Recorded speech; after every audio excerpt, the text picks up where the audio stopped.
Əziz həmvətənlər, 2025-ci il arxada qaldı. Bu il də ölkəmiz üçün, xalqımız üçün uğurlu il olmuşdur. Azərbaycan xalqı sülh, təhlükəsizlik, əmin-amanlıq şəraitində yaşamışdır. Xalq iqtidar birliyi bizim uğurlarımızın əsas amilidir. Əminəm ki, qarşıdan gələn 2026-cı ildə ölkəmiz üçün uğurlu olacaq, ölkə qarşısında duran bütün vəzifələr həmişəki kimi uğurla icra ediləcəkdir. Bu il biz şanlı zəfərimizin 5-ci il dönümünü böyük fəxarət hissi ilə qeyd etmişik. 5 il bundan əvvəl Vətən müharibəsi zamanı əldə etdiyimiz tarixi zəfərimiz bizimlə əbədi olacaq. Azərbaycan xalqı bu qələbə ilə əbədi olaraq fəxr edəcəkdir. Biz 30 illik erməni işğalına son qoyduq, ərazi bütövlüyümüzü, suverenliyimizi, milli ləyaqətimizi bərpa etdik. Bu il zəfərimizin 5-ci il dönümünə həsr edilmiş hərbi paradda, ordu quruculuğunda son illər ərzində görülmüş işlərin bir hissəsi xalqımıza və bütün dünyaya nümayiş etdirildi.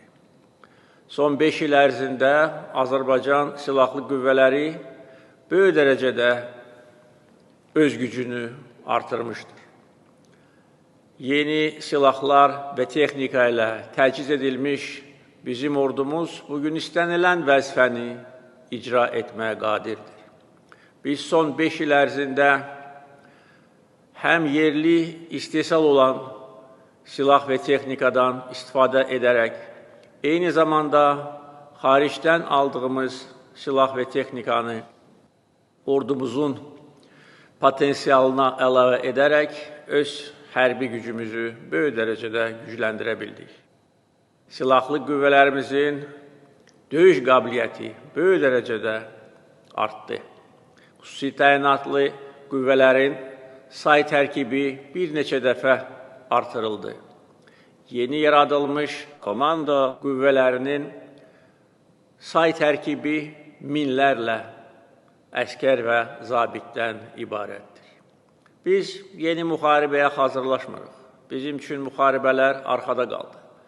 Ancaq bugünkü dünyada hər bir ölkə ilk növbədə öz təhlükəsizliyi haqqında ciddi düşünməlidir.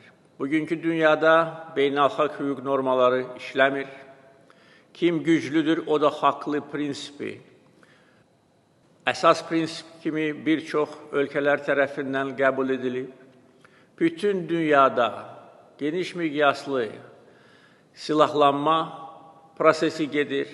Belə olan halda biz hər an öz ərazi bütövlüyümüzü, suverenliyimizi, öz seçimimizi layiqincə müdafiə etmək üçün hazır olmalıyıq. Vətən müharibəsi dövründə hərbçilərimizin peşəkarlığı, qəhrəmanlığı, fədakarlığı, xalqımızın yumruq kimi birləşməsi bizim qələbəmizi şərtləndirdi. Allah bütün şəhidlərimizə rəhmət eləsin, onların əziz xatirəsi bizim qəlbimizdə əbədi yaşayacaqdır. Biz Vətən müharibəsindəki zəfərimizdən sonra yorulmadan bu zəfəri beynəlxalq və siyasi müstəvidə möhkəmləndirmək üçün və təsdiqləmək üçün çalışmışıq və buna nail olmuşuq. Bütün dünya bizim zəfərimizi qəbul edir və bizim haqlı olmağımızı əyani şəkildə görür. Ermənistan-Azərbaycan münaqişəsini həll etmək üçün mandat almış Minsk qrupu isə tarixin arxivinə göndərildi. Beləliklə, Qarabağ münaqişəsi artıq beynəlxalq gündəlikdən tamamilə silinmişdir. Zəfər çalmış ölkə kimi biz məğlub edilmiş Ermənistana sülh əlimizi uzatdıq. Bu da bizim uzaq görən siyasətimizin təzahürüdür. Biz əbədi müharibə aparmaq fikrində deyilik. Bizim başqa ölkələrin torpaqlarında gözümüz yoxdur. Biz öz ərazi bütövlüyümüzü bərpa etmək üçün silahdan istifadə edərək BMT nizamnaməsi çərçivəsində, BMT Təhlükəsizlik Şurasının qətnamələri əsasında öz suveren hüquqlarımızı təmin etmişik. Və cəmi 5 il Vətən müharibəsindən keçəndən sonra Ermənistanla paraflanmış sülh müqaviləsi bir daha xalqımızın böyüklüyünü və bizim siyasətimizin müdrikliyini göstərir. Biz cəmi 5 ilə yaxındır ki, de facto sülh şəraitində yaşayırıq. Biz döyüş meydanında qan tökərək, şəhidlər verərək şanlı qələbə qazanmışıq və bu qələbəni dünyanın ən mötəbər yeri olan Amerikanın Ağ Evində Amerika prezidentinin iştirakı ilə möhürləndi. Və beləliklə 30 il ərzində əsas vəzifəmiz olan ərazi bütövlüyümüzün bərpası və bütün dünya tərəfindən bunun qəbul edilməsi məsələsi öz həllini tapmışdır. Bugün isə bütün ölkə üzrə geniş quruculuq işləri aparılır, hər bir bölgədə inkişaf müşahidə olunur. Biz beynəlxalq mövqelərimizi böyük dərəcədə möhkəmləndirə bildik. Bugün Azərbaycana dünyada böyük hörmətlə yanaşırlar. Və təsadüfi deyil ki, dünyanın aparıcı beynəlxalq aktorları Azərbaycanla əməkdaşlıq etmək üçün müxtəlif təkliflər irəli sürürlər. Bizim xarici siyasətimiz çox şaxəlidir. Bir çox istiqamətlər üzrə uğurla bu siyasət aparılır. Biz bu il D8 beynəlxalq təşkilatına üzv olduq. Onu da bildirməliyəm ki, 8 böyük müsəlman ölkəsini birləşdirən və 30 ilə yaxın fəaliyyət göstərən bu təşkilatın ilk yeni üzvü məhz Azərbaycan olmuşdur. Yəni, bu ölkələr tərəfindən bizə göstərilən hörmət və etimad göz qabağındadır. Biz bu il Orta Asiya ölkələrinin Məşvərət Şurasının tam hüquqlu üzvü seçildik. Bu da hesab edirəm ki, tarixi nailiyyətdir. Çünki coğrafi nöqteyi nəzərdən biz Cənubi Qafqazda yerləşirik. Ancaq Orta Asiya ölkələrinin Məşvərət Şurasına yekdilliklə tam hüquqlu üzv seçilməyimiz bizim həm bu ölkələrlə səmimi münasibətlərimizdən xəbər verir, həm də ki, Azərbaycanın bugün nə qədər önəmli ölkə olmasını əyani şəkildə göstərir. Bu il ölkəmizdə bir çox mötəbər beynəlxalq tədbir keçirilmişdir. Bunların arasında xüsusilə işğaldan azad edilmiş Xankəndidə Eko zirvə görüşünü qeyd etməliyəm.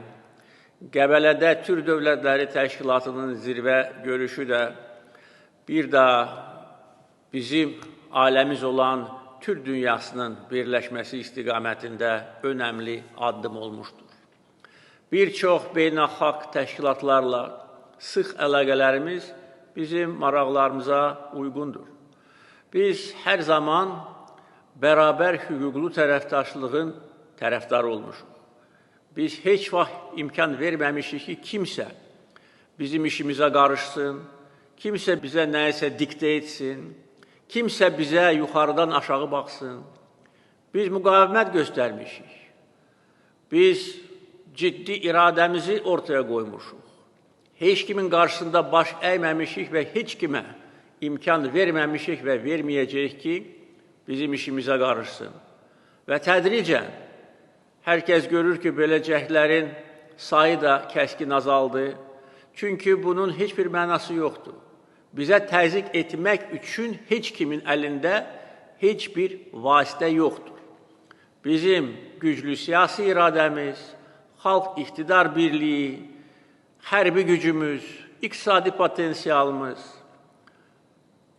enerji siyasətimiz, nəqliyyat imkanlarımız və digər amillər bizi o qədər gücləndirib ki, heç kim bizə öz iradəsini diktə edə bilməz. İqtisadi inkişafa gəldikdə bu il əldə edilmiş uğurlarla biz fəxr edə bilərik. Bizim valyuta ehtiyatlarımız tarixi rekord həddə çatıb, 80 milyard dollardan artıqdır. Bizim xarici borcumuz daha da aşağı düşüb. Bugün ümumi daxili məhsulumuzun cəmi 6,3%-ni təşkil edir. Bir halda ki, bəzi inkişaf etmiş ölkələrdə bu rəqəm 100%-dir, ondan da çoxdur. Bizim valyuta ehtiyatlarımız xarici borcumuzu 16 dəfə üstəliyir və təsadüfi deyil ki, dünyanın aparıcı reyting agentlikləri Azərbaycanın kredit reytingini qaldırıblar. İnvestisiya reytingi, müsbət reytingi səviyyəsinə qaldırıblar.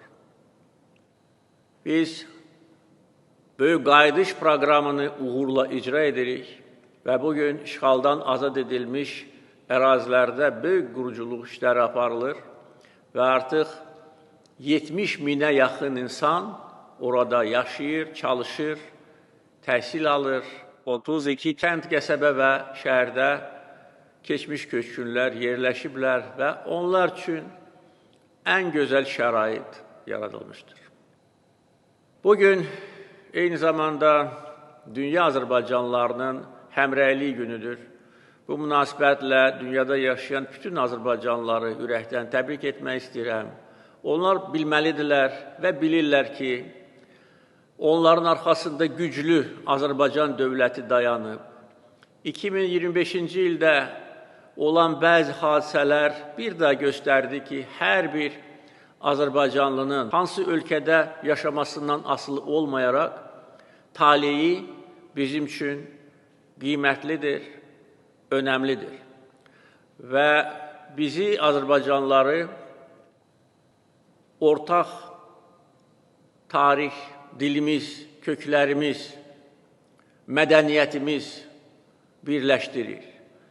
Və hansı ölkədə Azərbaycanlılar yaşamalarından asılı olmayaraq, onlar bilirlər və bilməlidirlər ki, onların ana vətəni müstəqil Azərbaycan dövlətidir. Əziz həmvətənlər, mən sizi bir daha Dünya Azərbaycanlılarının həmrəylik günü münasibəti ilə ürəkdən təbrik etmək istəyirəm. Yeni il bayramı münasibəti ilə təbrik etmək istəyirəm. Dünyada yaşayan bütün Azərbaycanlılara, Azərbaycan vətəndaşlarına sülh, əmin-amanlıq, xoşbəxtlik arzulayıram. Bayramınız mübarək olsun.